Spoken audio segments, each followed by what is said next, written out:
Good morning, rather good afternoon, ladies and gentlemen. This is AP Calculus BC. We're going to finish our lesson on the disc and washer method. This is Wednesday, November 29th of the year 2017. Let's pick up where we left off. Volume of a solid revolution, number 5. We're going to take the region bounded by e to the x equals 0, x equals 2. By the way, the homework 6.4, where I had ignored a couple of the curves, I just want you to know I went back and corrected that one, so that homework is now all set and ready to go in case you want to check the answer on that one. So let's sketch a graph of our situation here. And sometimes it helps to make it a little more colorful, especially for those watching on YouTube. Beautiful black. I was hoping to go blue. Okay, so there's blue on that one. And the other curve, x equals 0, so that's a y-axis. X equals 2, let's put it way over here so we can really see this.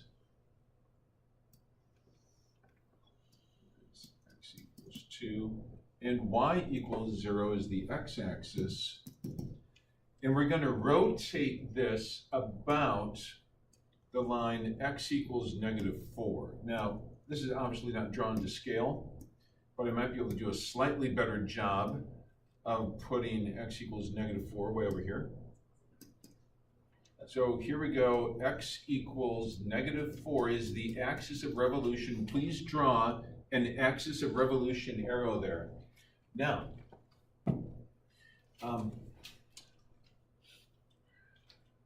the next method we're going to learn is going to be the shell method. And in the shell method, the representative rectangle is always parallel to the axis of revolution.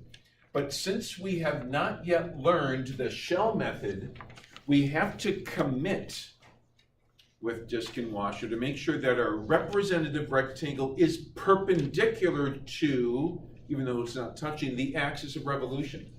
So this presents an interesting problem for us, because when we draw one wheel on this blue track and another wheel on the green track, we notice that the wheels on the accordion-like train track will be able to make it only about halfway down. Because do you see how there's a derailment coming? Do you see how this wheel, I'm going to call this, let's label these points A, point B, and C. Point B is going to have to jump from the blue track onto which color track? Yeah, it's going to have to jump onto this green track. There's no jumping allowed. So the fact that, oh, by the way, should I label this with dx or dy? Friends? dy. dy is correct.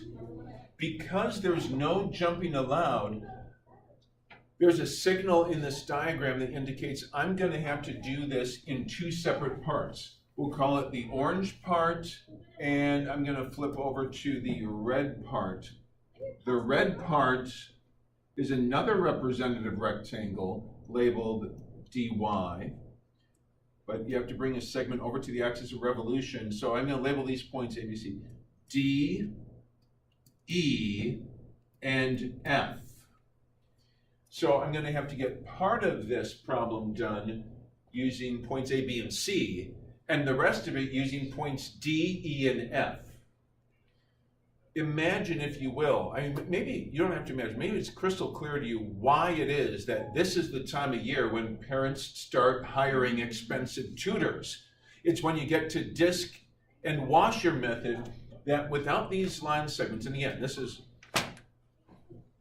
invented this back in 2009. None of the other teachers were using line segments, so the communication ends up being super sloppy. Trust me, I've seen it. That's what kept me in business.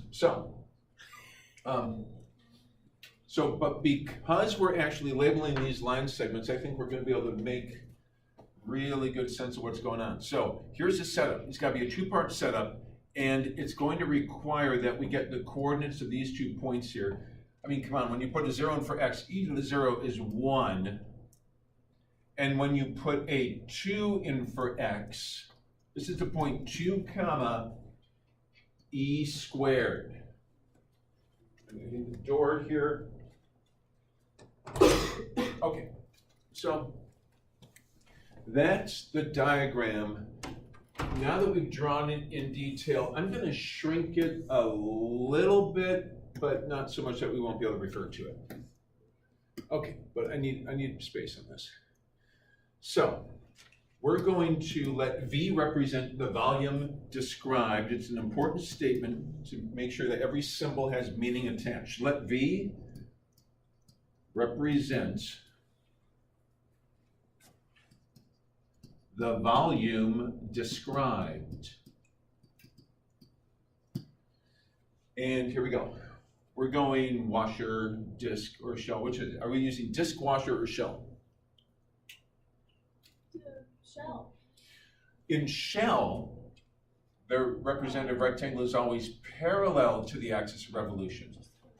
So which is it, disk or washer? It's got to be washer. If it were disk, then the representative rectangle would be not only perpendicular to, but also touching the axis of revolution.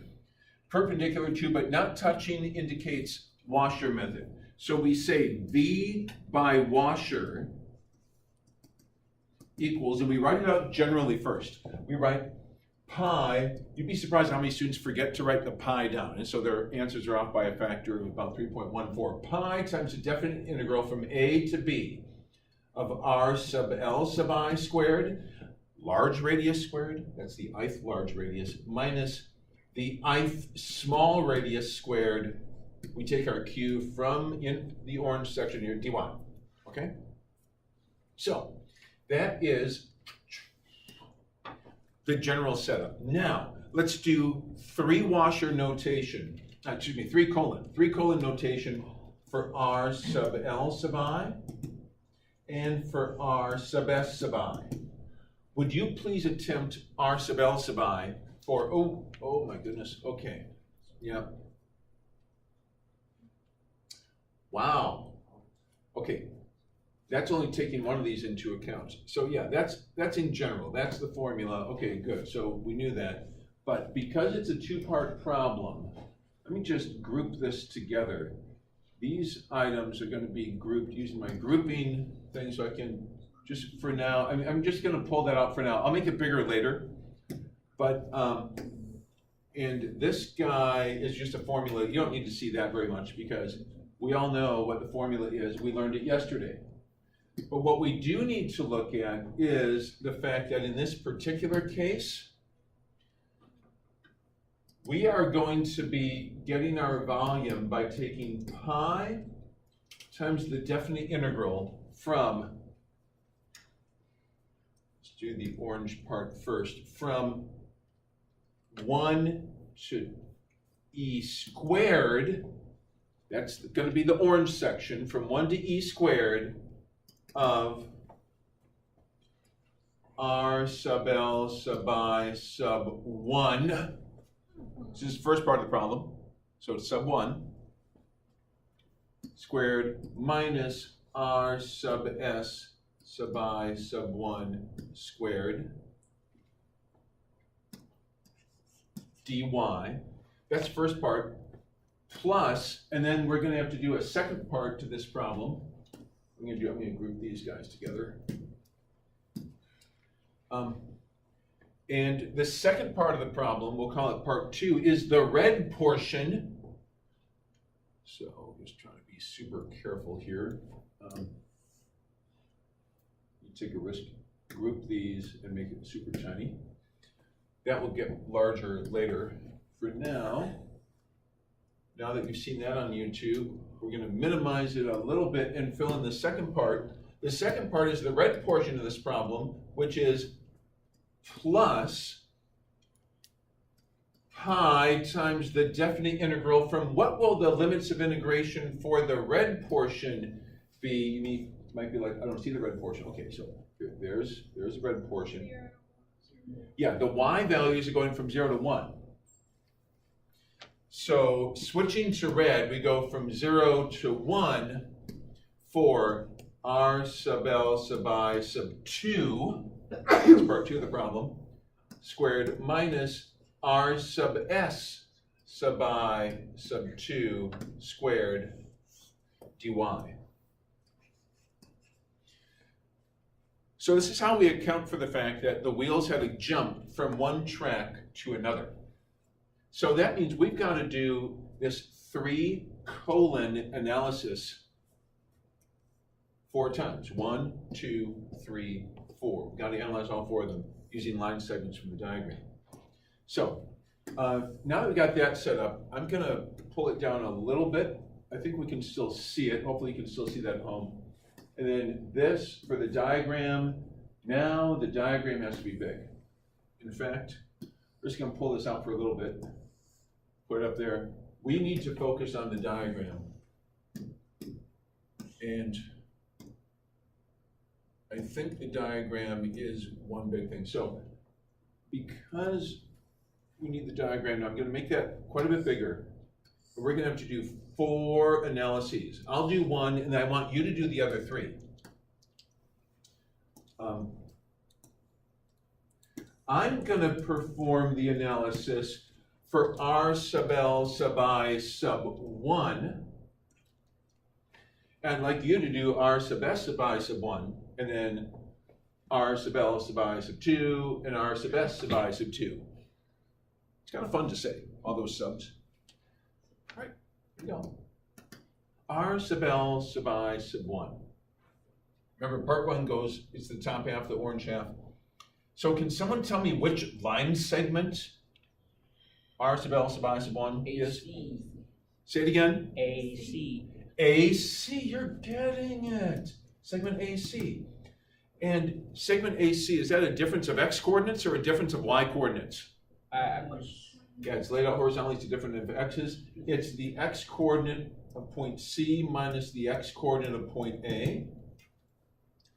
And then I'm going to ask myself, what's the x coordinate of point C? Is it constant or variable? Well, that's constant. That's a constant. It's always 2. What's the x coordinate of point A? Constant or variable? Class? Constant's always -4, so it's 2 minus -4. There it is. We've analyzed, so it's just 6. Of course it's just 6. You just look at it. For the distance from -4 to 2 is 6, but, okay, so it's not a surprise. But I'd like you to do the other 3 analyses. Do r sub s sub I sub 1, r sub l sub I sub 2, and r sub s sub I sub 2 on your own. Have at it.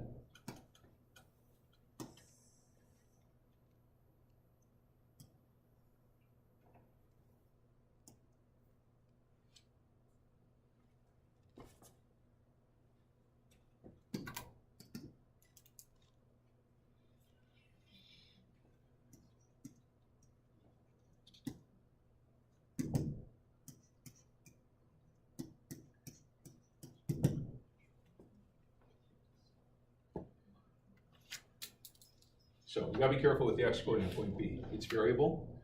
You can see it moving around.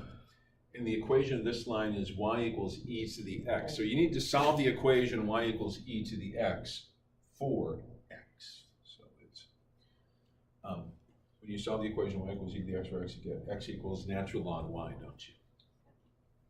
So it should be natural log y minus 4. So, well, I'll show you this scratch work. I will delete this. But if you have y equals e to the x, I mean, isn't the x coordinate of point B the x coordinate on this y equals e to the x graph? Okay. So since I want the x coordinate of point B, this is a signal that this equation needs to be solved for x. Okay.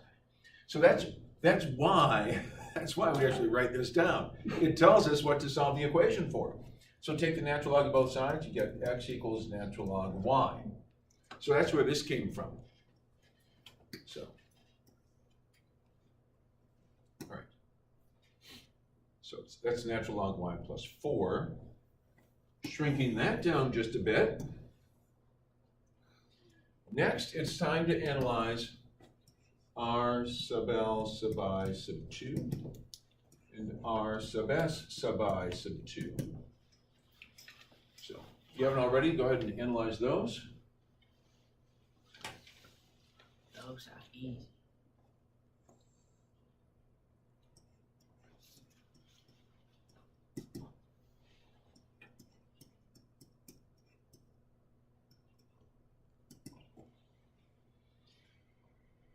It's the same one, that's 6 again.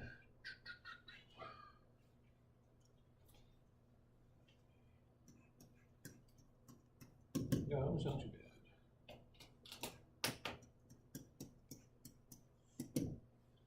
0 minus -2 is 2. Okay, so, yeah, the red part wasn't too hard to analyze. Well, of course, it's not too hard to analyze. You can just do it in your head. You can look at it. 6 squared minus 2 squared. But, do you have any questions on the analyses for R sub L sub I sub 2 or R sub S sub I sub 2? Okay. All right, so minimizing these guys, I think we've got everything selected. Oh no. It's 4.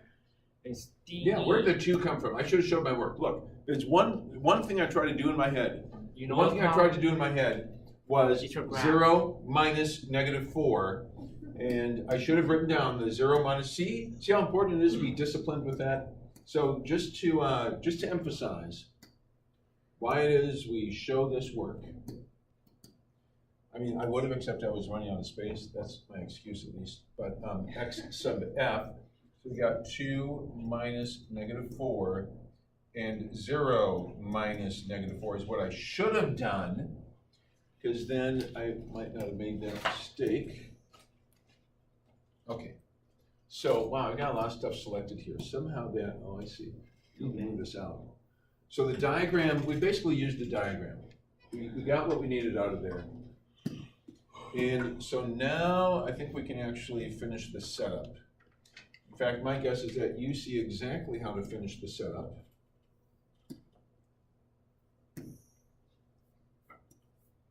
So go ahead and finish the setup. Write the expression for the volume V.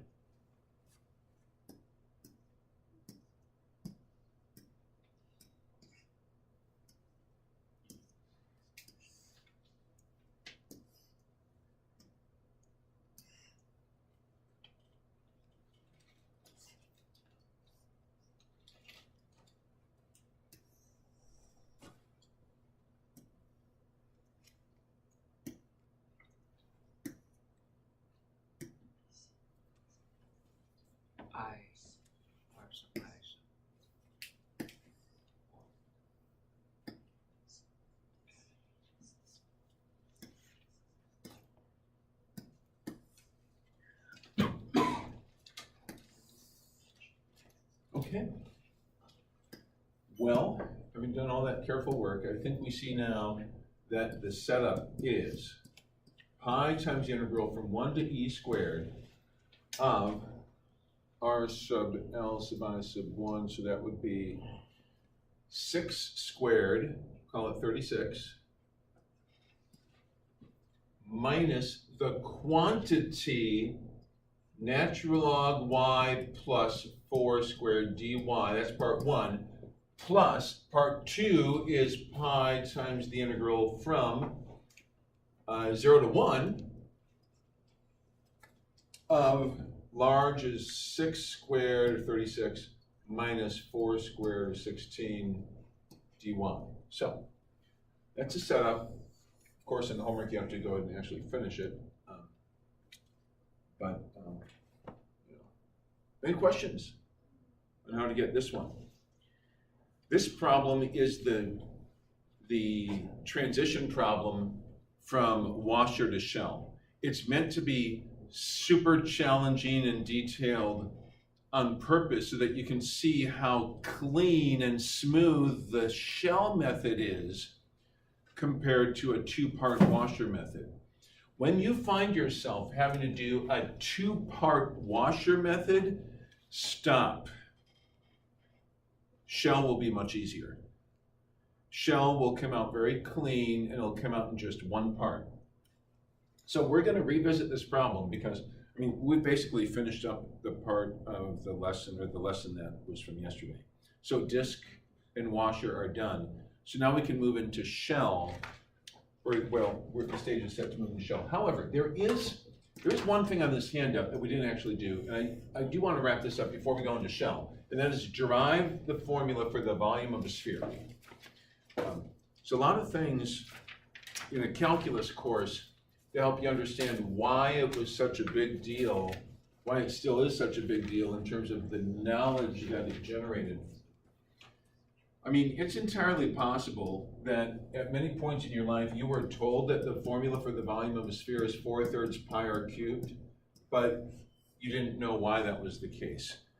Raise your hand if you've seen this formula for volume of a cube but have never really been shown where that came from. Or at least you don't recall seeing where it came from. Okay, no one seems to indicate they knew where it came from. Actually, you can use the disk method to generate the formula for the volume of a sphere. Let's do it. Let's derive the formula for the volume of a sphere using disk. Now, knowledge that you need for this is a formula for the area of a circle. We're going to take a circle and revolve the circle around the x-axis, centered at the origin, circle of radius r, and if you rotate a circle of radius r about the x-axis, that will give you a sphere of radius r. So we're going to start with our equation of a circle. Now the truth is, we don't need the full circle. All we need is the upper semicircle.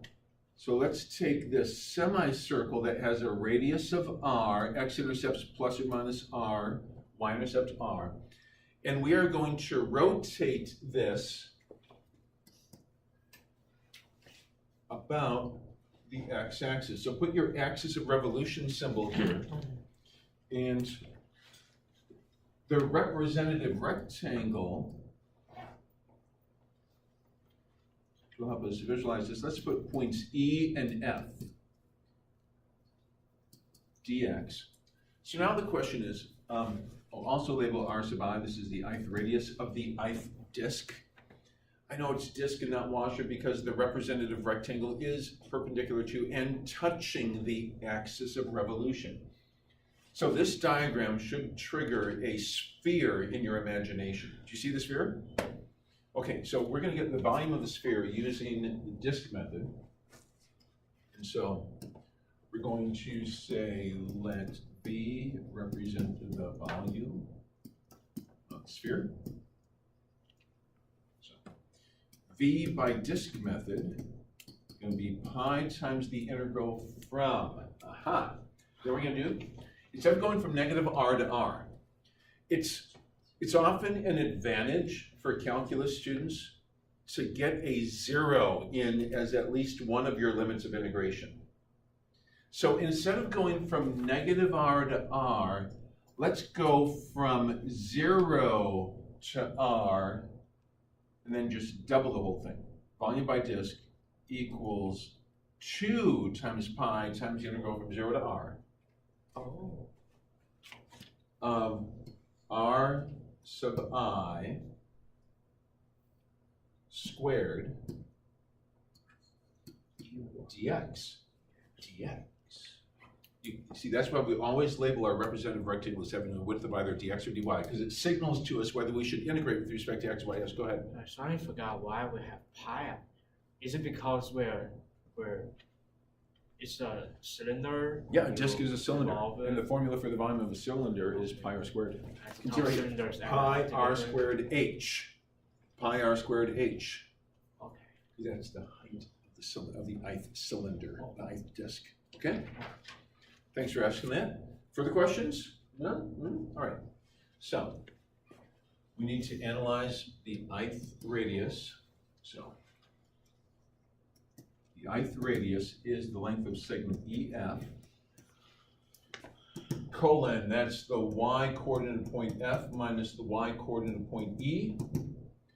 And the y coordinate point F, that signals to me, this right here, this y for F, it tells me to go to this curve and solve that equation for y. So, a little bit of scratch work here. When you solve this equation for y, get y equals plus or minus the square root of r squared minus x squared. However, we don't want the negative square root. That's the lower semicircle. We're dealing with the positive square root. So that would be the square root, positive square root, principal square root of r squared, or the positive principal square root r squared minus x squared. Okay, so, and that's minus 0, because y coordinate point E is stuck at 0. So that's what we should be integrating. So, volume of a sphere is 2 pi.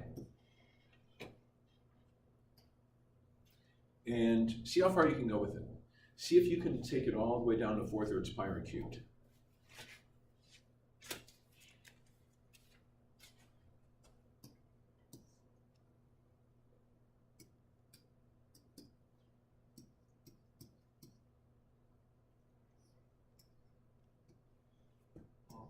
And why is it square root of r squared minus x squared? You say, why is it that? Yeah. We solved for y. I mean, that's what the analysis called for. It called for the y coordinate of point F. And the y coordinate of point F is on this curve, so we better solve this equation for y. We subtracted x squared from both sides and took the square root. Okay. Okay? Thank you. Yeah.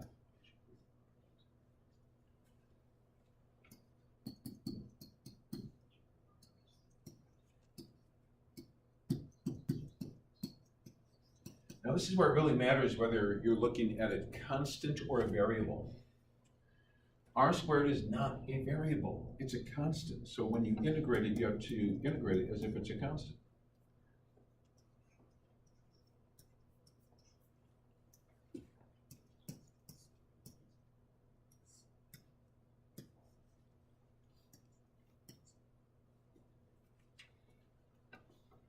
Okay.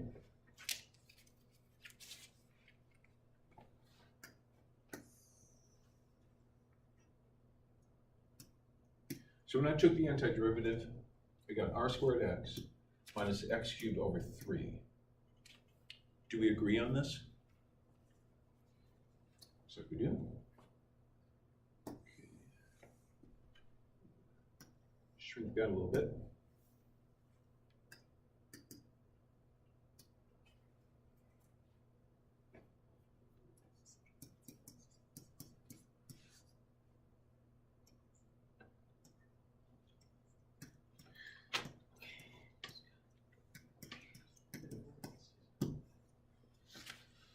Okay, so the upper limit of integration, when you put an r in for x, see this is from x equals 0 to x equals r. So when you put r for an x, you get r cubed minus r cubed over 3 minus 0. I want a common denominator. So to get my common denominator, I'm going to multiply this expression by 1 in the form of 3 over 3. So that gives me 3 r cubed minus r cubed all over 3. So my next move is to say that the volume of a sphere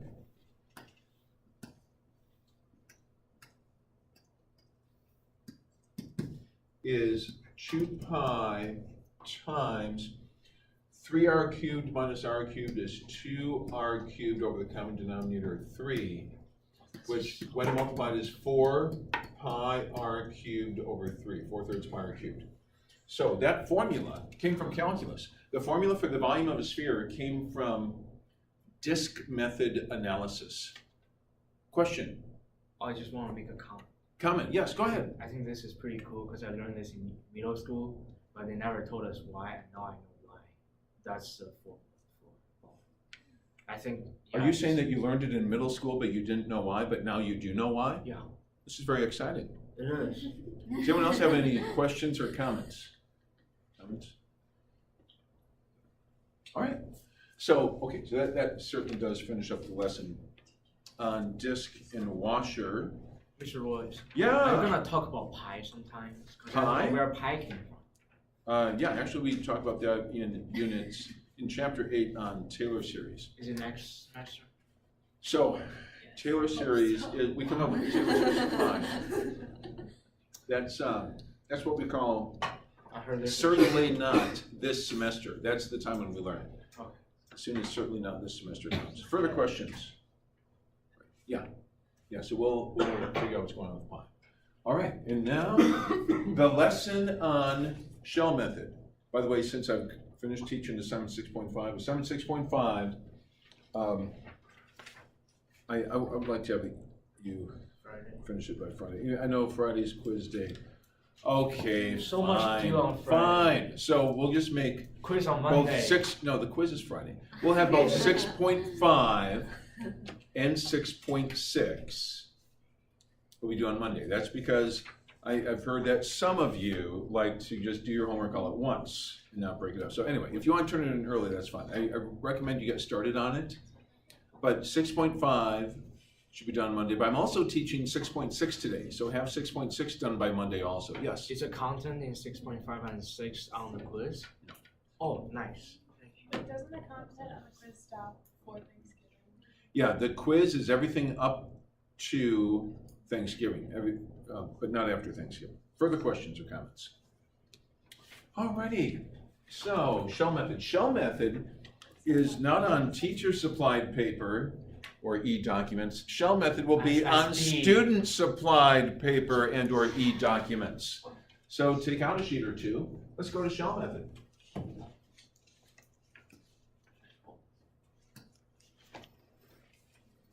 Is it 6.6? Yeah, 6.6.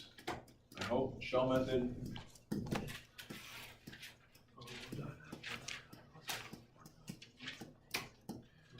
And every now and then I like to do a reality check. I'm going to open the homework assignment. It's currently blank. I haven't written out the solutions yet for 6.6. Let's see what's actually on 6.6. The questions for 6.6 include things like use the shell method to set up and evaluate the integral. What else do we have here? Use the shell method for, oh, I was right, disk or shell, torus, yep, sure enough. Although, weirdly, the assignment is not all that long because, yeah, it's only 4 pages of homework and it's usually 6 pages of solutions. And here, it's like, yeah, let's be nice. So this means that we're gonna have time. Shell method doesn't take that long to teach. We're gonna have time today to do hot dog review for Friday's quiz. Remember we did that last time? We did hot dog review for the Friday quiz? You don't remember, okay. We All right, that's did? fine, you don't have to remember. It's not required. Oh, yeah, we did. Oh, I That's a ton of remember questions that. that time.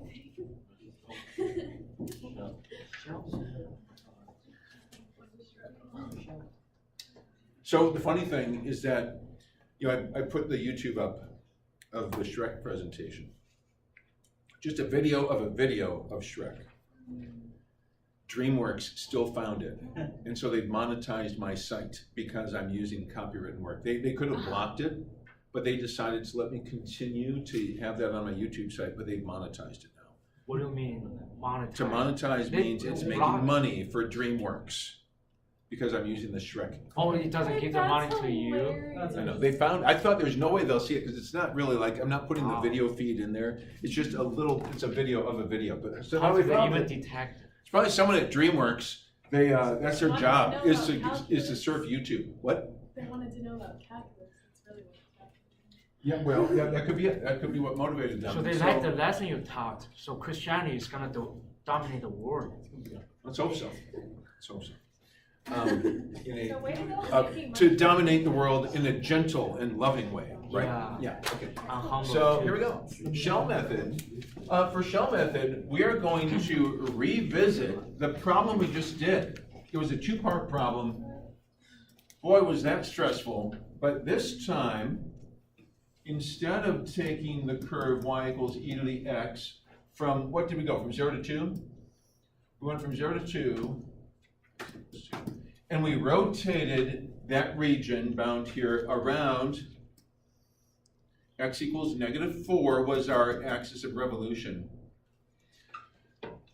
And yeah, it took so much work. why don't we approach this differently? Why don't we set up a representative rectangle that is parallel to the axis of revolution? Call this points A and B. And another advantage is we'll be able to go dx instead of dy. So label this dx.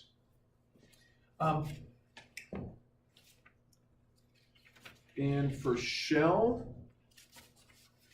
instead of the ith radius, that's not r sub I. Don't label it r sub I. That'd be a mistake. We're going to label it h sub I, h for height. This is the ith height. And you're about to find out what a shell looks like in your imagination.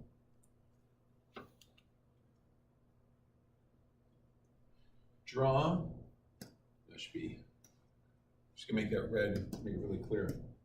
This is r sub I, the radius of the ith shell, with endpoints labeled C and D. So we have endpoints A, B for the ith height, and endpoints C, D for the ith radius. Now, swing it in your imagination. Do you see it? Take this representative rectangle. Ooh. It's a little tube. It's like a cardboard tube. One of those cardboard tubes that's left over when you finish using all of the paper towels in the kitchen. Right? Do you see that cardboard tube that's left over when you're done using the paper towels? That's what a shell is. A shell is really a cardboard tube. And can you imagine, this is just the ith shell. Can you imagine what would happen if we never really did visualize this. What is this? This is like a stadium. It's like the Roman Colosseum. When you take this region, you rotate it around, then you got this region in the middle where the lions are running around, providing entertainment. And then here's where the seats are. This is where the people are cheering on the athletes, right? Do you see that when you rotate this around x equals -4, we're finding the volume of a stadium? It's like the amount of concrete that it would take. How much concrete would it take to pour this stadium? And we're going to divide the stadium into n shells, each of which is concentric. And these, it's like cardboard tubes. Each one gets bigger and bigger.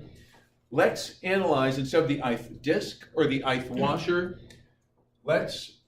we'll have to come back to this problem, but let's now analyze the ith shell. Here we go. What is the volume of the ith shell? Okay, here we go. Shell. The ith shell is not the easiest thing in the world to draw, but we're going to give it the old college try.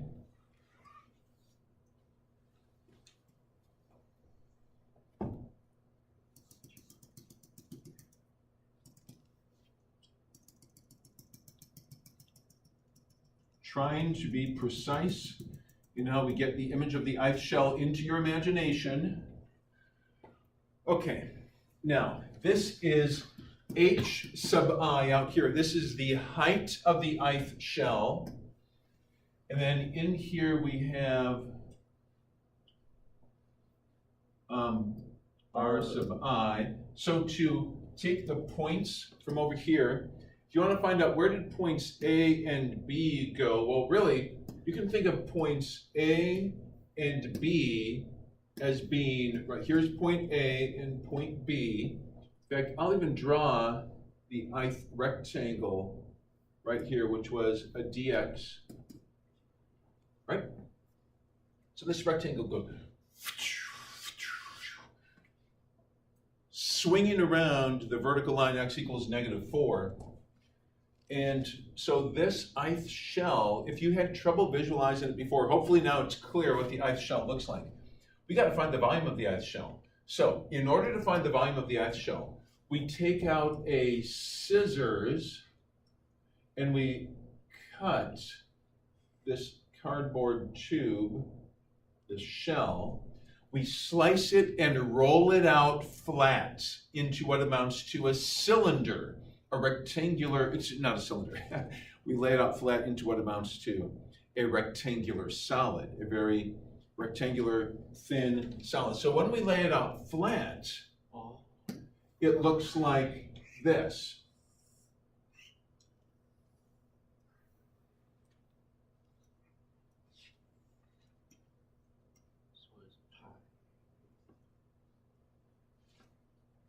Okay, so what had been h sub I in that diagram and points A and B, so I'll go along here now. Notice that the dx from that diagram shows up in this diagram also. How long is this thing now that we've cut it and rolled it out flat, the flattened shell? Can someone tell me how long the ith shell is when flattened? Raise your hand if you're reasonably sure you know. Edward. Pi times d equals to ri plus dx. So pi times the sum of ri plus dx. Right, so would you agree with 2 pi r sub I? Oh, 2 pi, yeah. Circumference, 2 pi r. So down. 2 pi r. So, you're smart. It's good. It's good effort. The thing is you have the courage to get out there and try. And there it is. So this thing is 2 pi r sub I long. And so the volume of the ith shell would be length times width times height, right? Length times width times height, where the length is 2 pi r sub I. The width is h sub I, and the height is dx. 2 pi r sub I, h sub I dx. That's the volume, that's v sub I. That's the volume of the ith shell. 2 pi r sub I, h sub I dx. 2 pi r sub I, h sub I dx. So that suggests a formula for when we, yeah, question. Length, width, height. So it's length, width, height. Wait, that's confusing. Well, Because we'll say this is the length. it can be 2 pi times ri or 2 pi times ri plus dx, sum of ri plus dx. I mean, it's No, remember, dx is going to 0. Because n is going to go to infinity, so dx is going to go to 0. You don't have to take x into account for that. so if you're doing There's going to be no difference between r sub I and r sub I plus dx, because this is the big idea of calculus, which in step 4 says we take the limit as n approaches infinity. As n approaches infinity, dx approaches 0. Well, So the problem that you're raising is actually not a problem. It disappears. so the the problem bottom equals to disappears. 0 because you're timing dx. R sub I plus dx approaches r sub I. So that's good news. Are you happy about the announcement No. of good news? No. You see, Well, see, you're getting hung up on the fact that r sub I is not equal to r sub I plus dx. The reason that's not a real problem, and you can ignore that issue, is because as n goes to infinity, dx will go to 0. so why don't you sub 0 for dx instead you still have dx? Well, because we can't replace it with 0 until we take the limit as n approaches infinity, which means we're going to get a definite integral. A definite integral is a limit of a Riemann sum. So, I mean, that's good you're thinking about that, but I just want to show you what really is. The things I'm teaching you happily are true. I'm not lying to you. The formula for volume by shell is, and you can see it right in here, volume by shell is 2 pi, not pi like it is for disk and washer, but it's 2 pi times the integral from a to b of r sub I times h sub I dx. That's shell method. You can see length times width times height. It's actually, so 2 pi times radius times height times, okay. It's all right there. So that's the new formula for the day. Let's practice using it. So here's how we can practice using it on the previous problem. We are going to use lines or 3-colon analysis to analyze. Well, first of all, let's say let V represent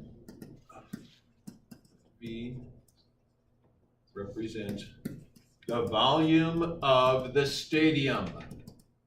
Okay, so V by shell, we write 2 pi integral from A to B of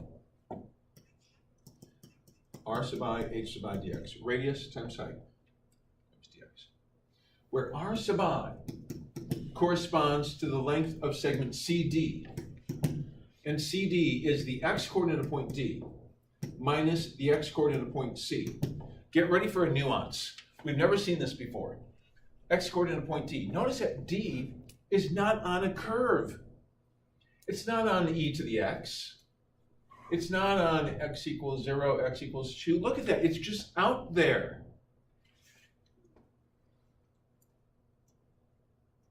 Its x-coordinate is x. When we integrate from 0 to 2, x will go from 0 to 2, which is exactly what we wanted to do. So this is brand new. This is the shell method only, where when you're trying to figure out, wait, what's the x-coordinate of point D? Don't worry, x is going to be going from 0 to 2, so point D is going to go along for the ride. Just call it x.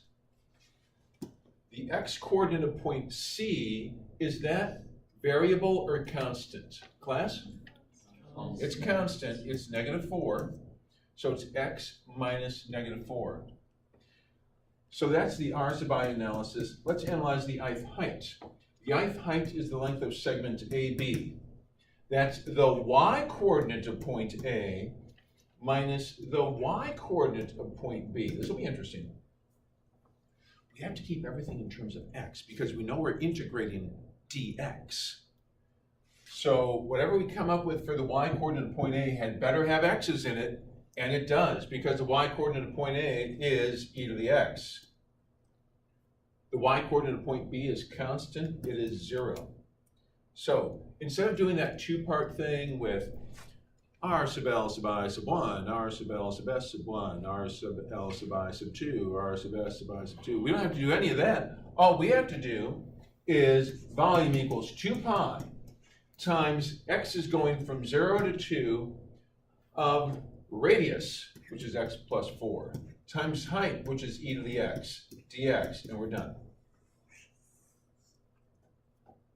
Now, the interesting thing would be to actually type this into your calculator using Math 9 and type in the previous result into your calculator using Math 9. I don't want all of you to do both. I want you in your groups. One of you pick this one, type it in with pi's and everything using Math 9. Here you have to use Math 9 twice. Do pi, Math 9, 1 to e squared. Just type this in. And then someone else in your group, I'll turn the lights on for you. Someone else in your group, type this guy in, which will take a lot less time. It should come out to be the same thing. So lights on, let's get this typed in. Grab a calculator, go to Math 9.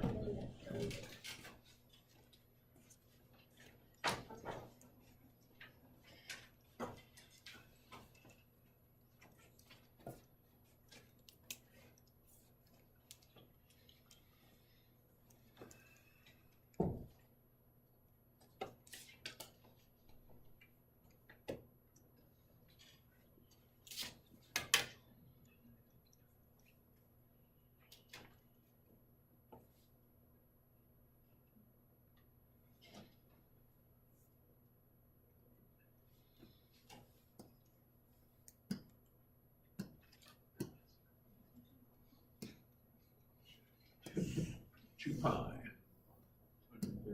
Wow.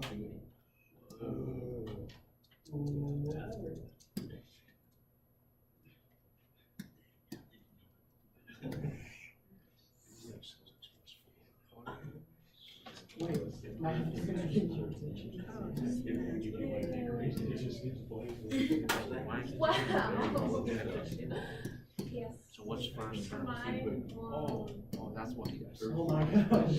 Actually put the equation on that We got the first. right answer. Argument to x with respect to. Yeah, he gets the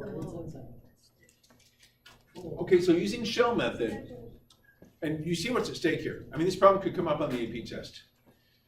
If you go washer method, then you just sunk about 20 to 25 minutes into the problem. But if you go shell method, then you can be done in under 3 minutes. So really ask yourself, I mean, it really comes down to visualizing the accordion-shaped railroad cars. And if you notice, as you scan from one side of the region to the other, whether you're scanning vertically or horizontally, if you notice wheels jumping from one track to another, that's a signal that, whoa, I'm gonna have to do a 2-part setup. Maybe I should just flip and go with the other one. Because there are times when shell method requires you to jump from one track to another. To say, oh, maybe I shouldn't go shell, maybe I should go washer. Other times, maybe I shouldn't go washer, maybe I should go shell. So be discerning in which method you choose. So yeah, this one, I typed in the short one, 213.2844877 approximately. Any questions on what just happened? Okay, so that was shell method. I know we didn't do a whole bunch of examples of shell method, but really it's the same analysis. As long as you can draw the representative rectangle, label it either dx or dy, and then draw the ith height and the ith radius, you should be fine. The solutions will be online. It's due Monday. Let's do the hot dog game in preparation for Friday's quiz. I've got some hot dog questions for you. These are closed notes, but open partners. So if you get stuck on this, you can ask your partner for help. Does your partner have the hot dog bun? Take out, there's paper right over there on the side. Take a new bun, we'll staple the hot dog buns together so that when that absent person, whose name we don't want to announce on the entire World Wide Web, when he comes back, you can then staple the hot dog bun together. Can we have a bathroom break before? Have I already said his name during the video? No, it's just there's only one person missing. Yeah, I know. Okay, there's only one person missing. Yeah, see, I do this when people ask. So you might be wondering, why didn't you do this for me when I was gone? It's because you didn't ask, okay? So here we go. Question? Can we have a bathroom break? Yeah. It's a long bathrooms. class. Here, let me, I don't want to hit pause. Oh, there's a pause button there. Huh. Yeah. All right. Enjoy watching that camera. Okay.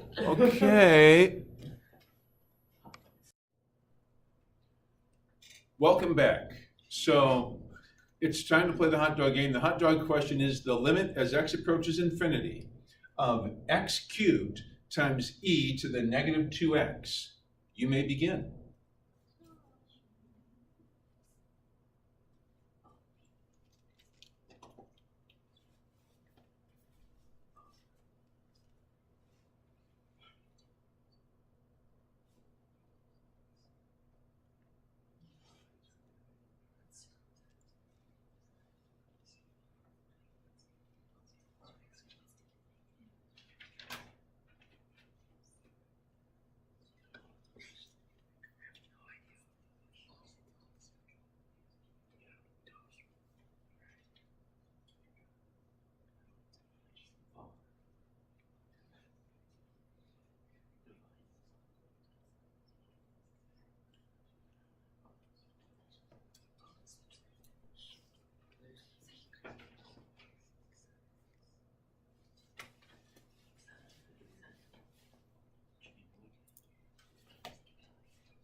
Hot dog.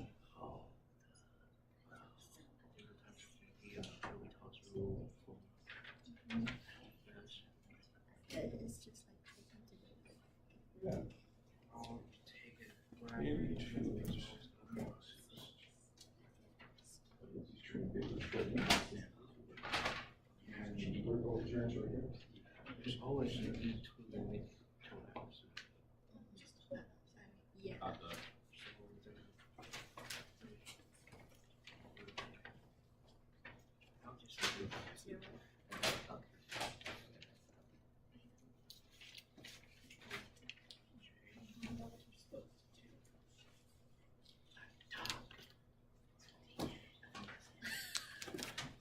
All right, I'm gonna give you, well, 75 more millions of a second to work on this. Time's up.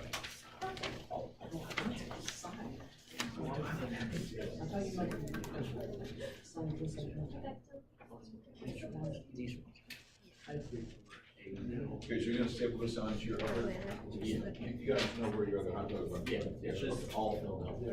It's all filled. Okay, all right. Here we go. Let's talk about this one.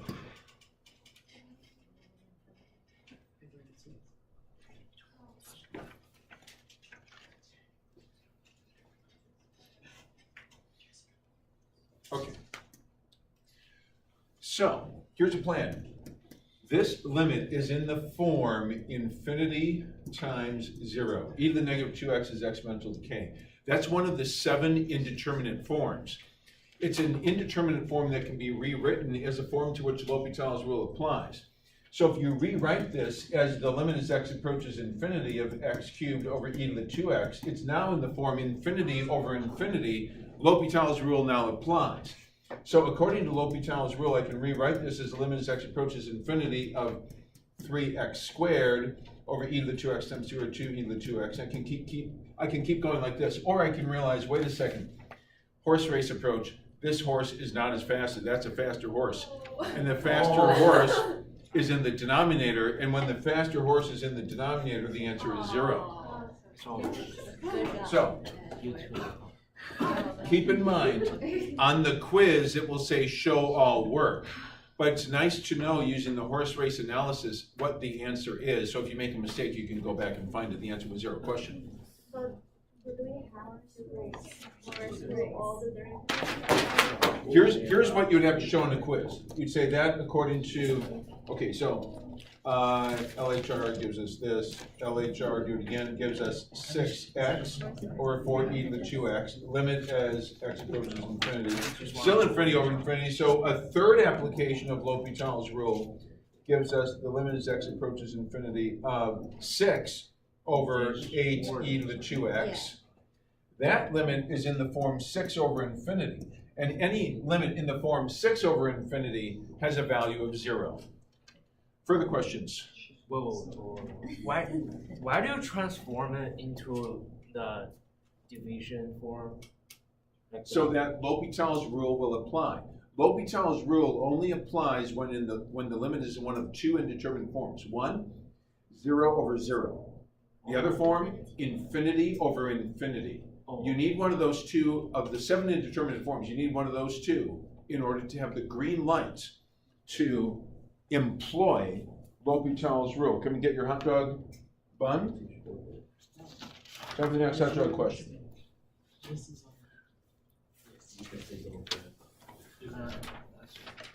mine.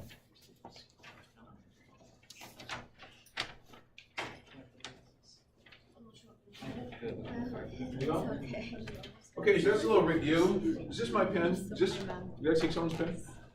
Usually I have a red pen. Okay, here we go. Next hot dog question. Find the limit as x approaches 2 from the right of the difference of the following 2 fractions. The first fraction is 8 over x squared minus 4, minus, and the second fraction is x over x minus 2. Without a calculator and without notes, find that limit. You may begin.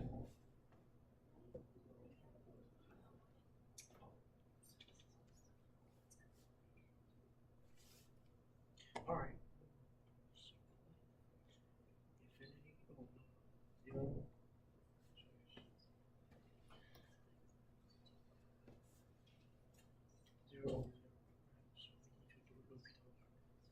That's what I and then what you do, 0, right? 0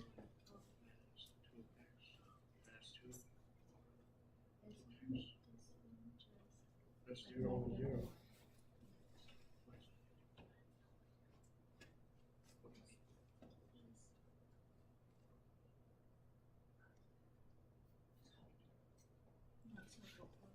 Zero. You plug 2 in 0 over 0, so it's L'Hopital's rule. Oh, yeah, that's.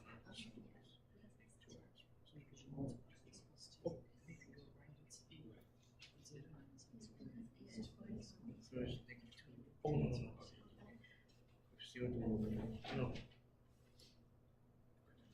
Also, it's gonna be 4.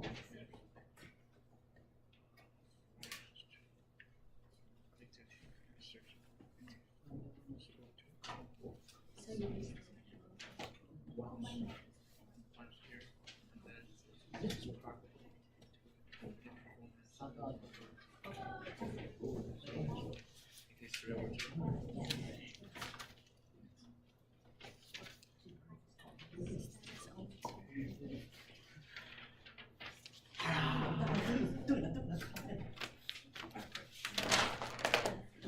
No, I'm right. There's no idea. I think you're right.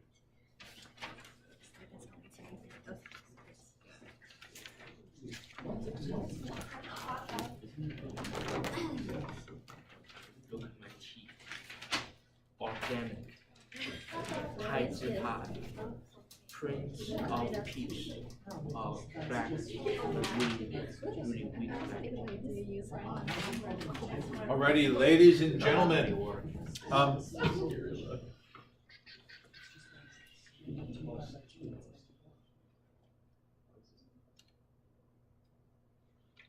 This, by the way, is one that will not be part of the hot dog game, but I just want to remind you, how is it that, I mean, this is in the form 1 to the infinity, that's an indeterminate form. How is it, the limit as x approaches 1 from the right?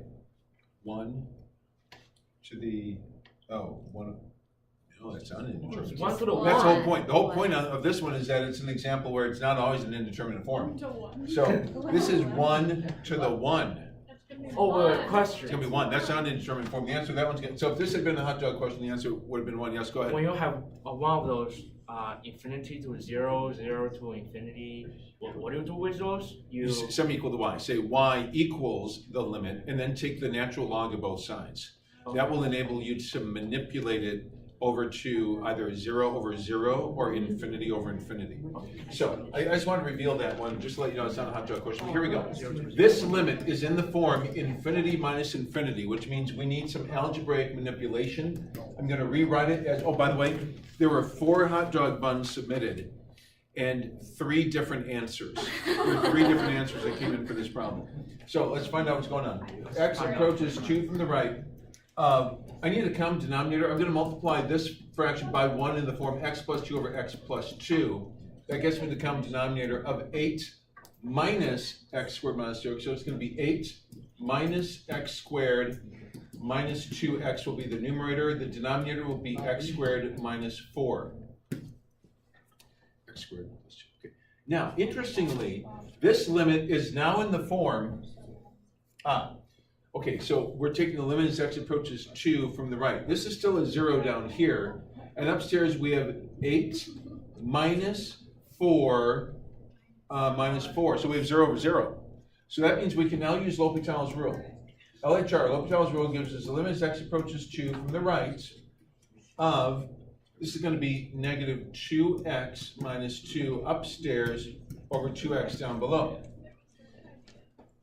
Okay, so the limit as x approaches 2, if I just substitute a 2 in now, I get negative 4 minus 2 is negative 6.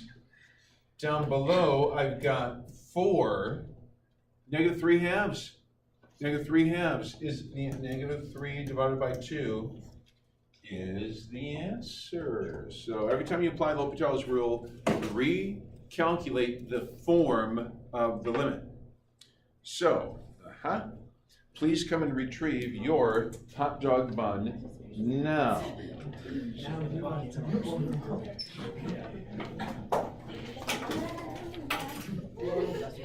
See, I said the limit is 2.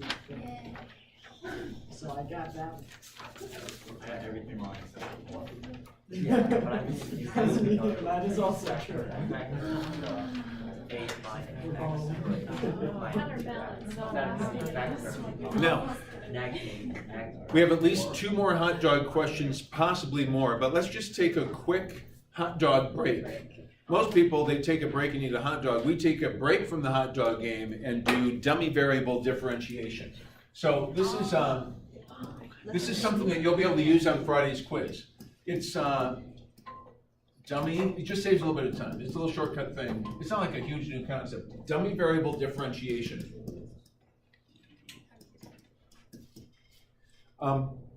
We learned about error approximation and linearization, even though it's not one of the hot dog questions. If we're going to take a function f of x and use at the point a comma f of a, if we're going to use a linearization, if we're going to use a tangent line to approximate the values of f, we'll use L to approximate f. Just by way of review, what's the formula for L of x? Does anyone remember? If the point of tangency is at a comma f of a,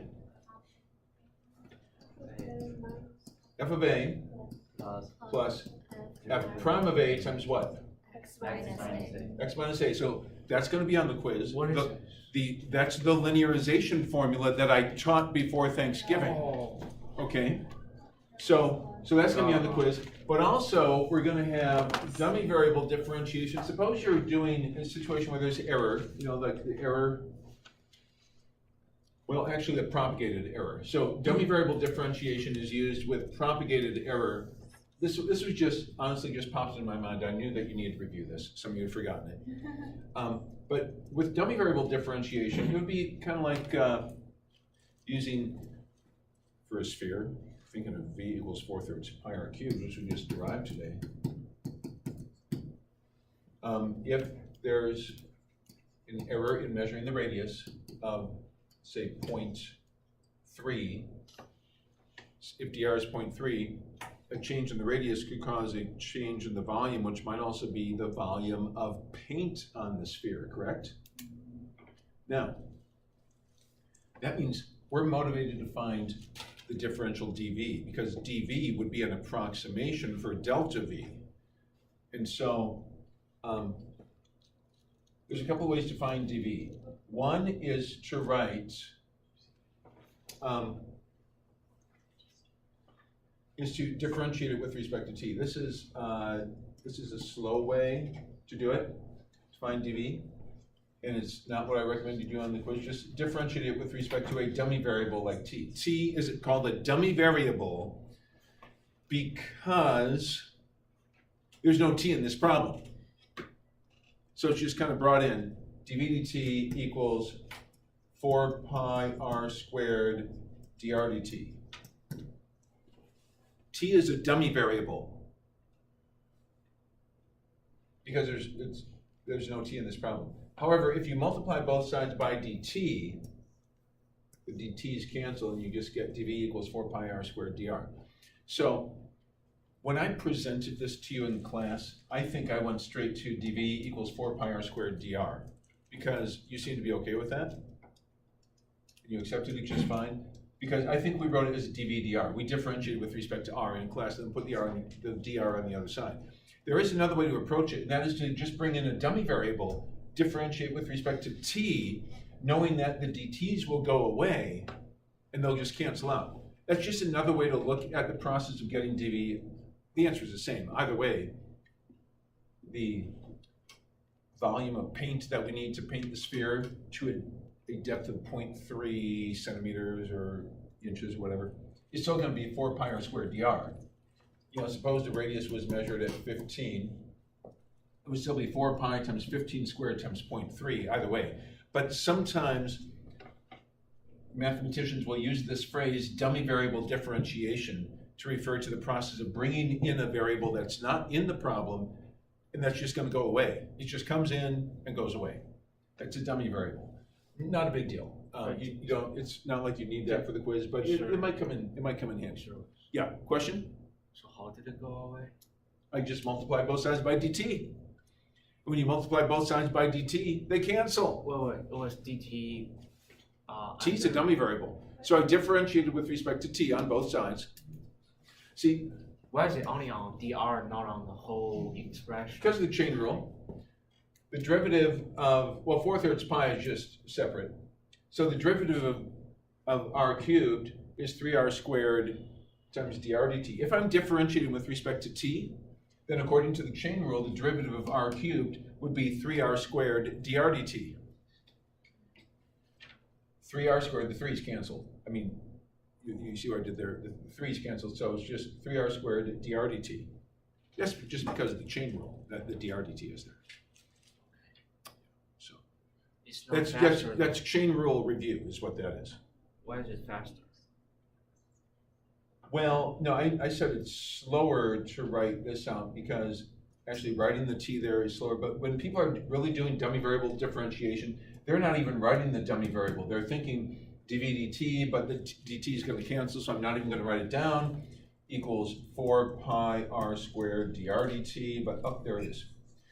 Other times people think, I'm going to differentiate with respect to r and write dv dr equals 4 pi r squared dr dr, which is 1. So then either way the dr comes over. So dummy variable differentiation is a little less complicated because you don't have to bring the dr over and cancel the dr dr. So it's just vocabulary that you might encounter if you hang out with calculus people at any point in the future. Now for the next hot dog question. In the next hot dog question, we have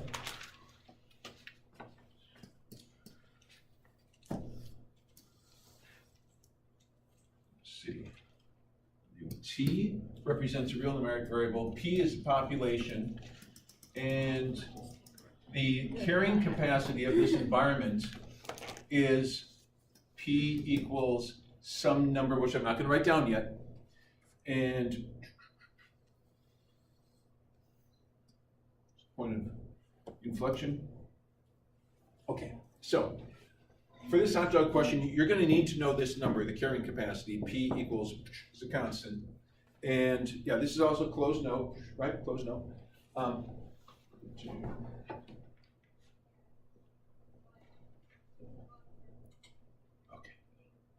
And I'm going to tell you the initial population there. And I think that's all I need for the question I'm going to ask you. That's all I need to tell you. So the question is this: what is the equation for dp dt, the rate of growth dp dt, given that the carrying capacity is 120 and the initial population is 15? Find the differential equation for dp dt.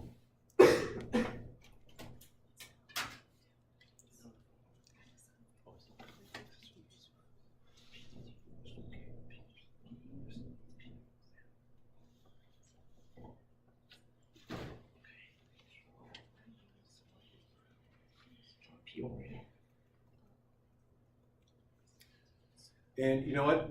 Here, I'm going to ease up on you a little bit. Instead of making you look at the initial population, I'm going to permit you to use K, just use the letter K in your answer. You have to, because there's no way to. No, there's some things I could have done. But you can use the letter K as a constant of proportionality. What is the differential equation for dp dt? Wait, that's too easy. It's not meant to be a hard problem. It's meant to be a quick little quiz problem.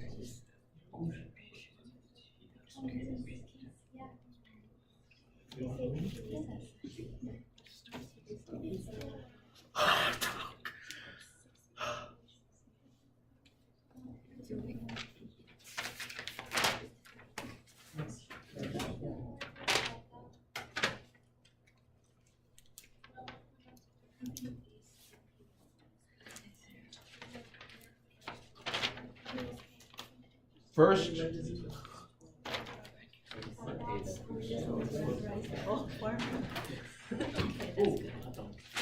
No, I was super. We have to have 3 people sign it, you only had to have 2 since you were first. Oh. So it's a 60. But it's so good. Alright, see Oh, be humble.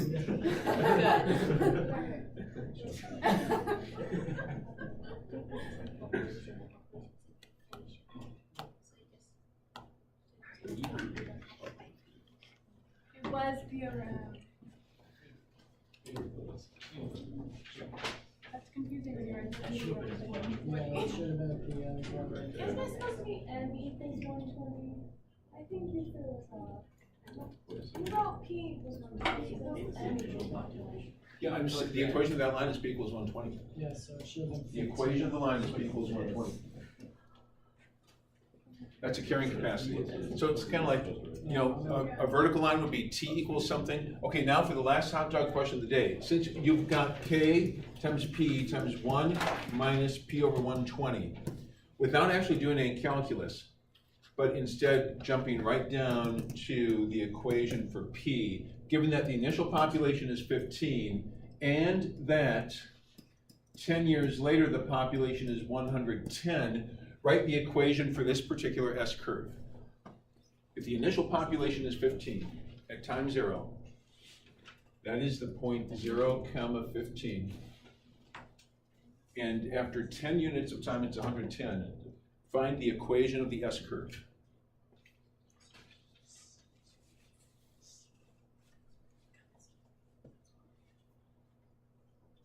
Feel free to use the Kent-Choi's mnemonic device.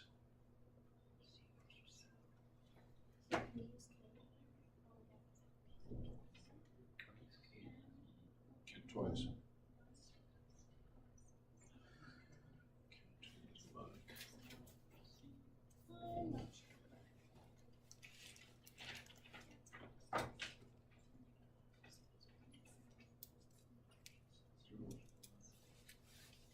What was the? What are your points? 0, 15 and 10, 110. Those are your two initial conditions. You need two initial conditions because you need to solve for K and for C. And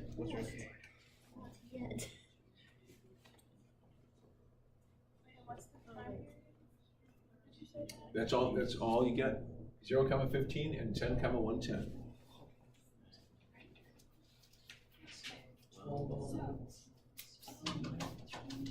Do we need to change the No, unsimplified, just okay log? you know, just leave it as is. Nothing fancy.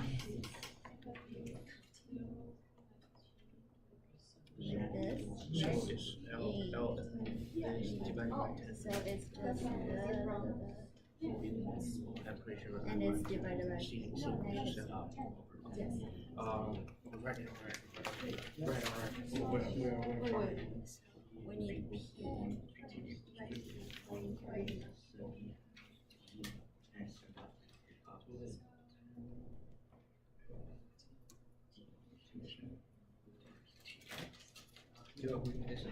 There's already K was So it's positive. How do I go? Oh, that's what you need.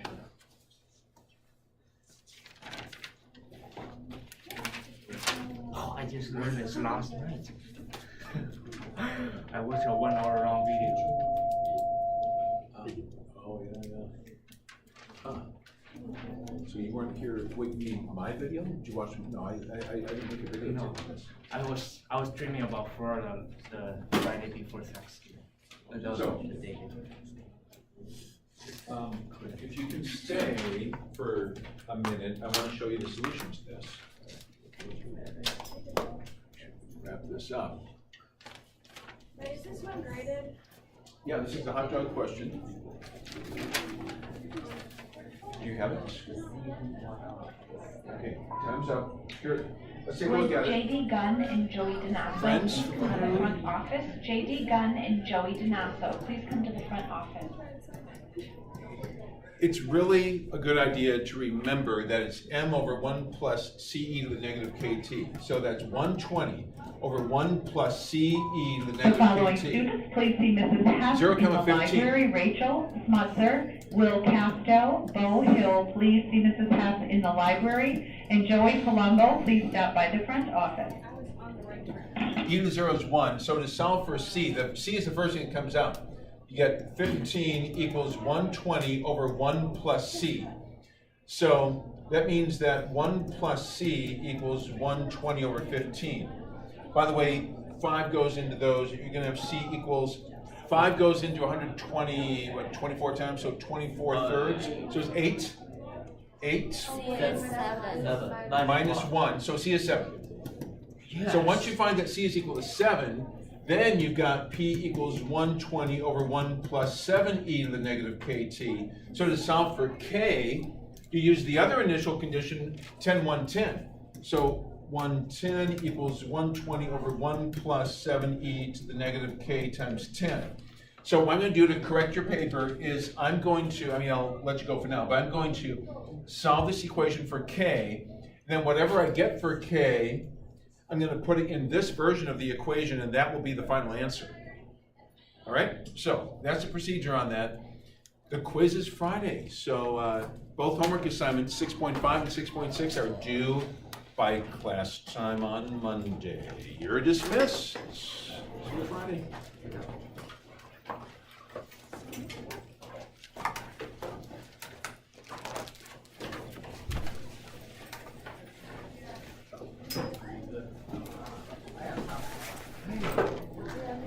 I want to stay and do my problem set. Oh. And Now? I'm just gonna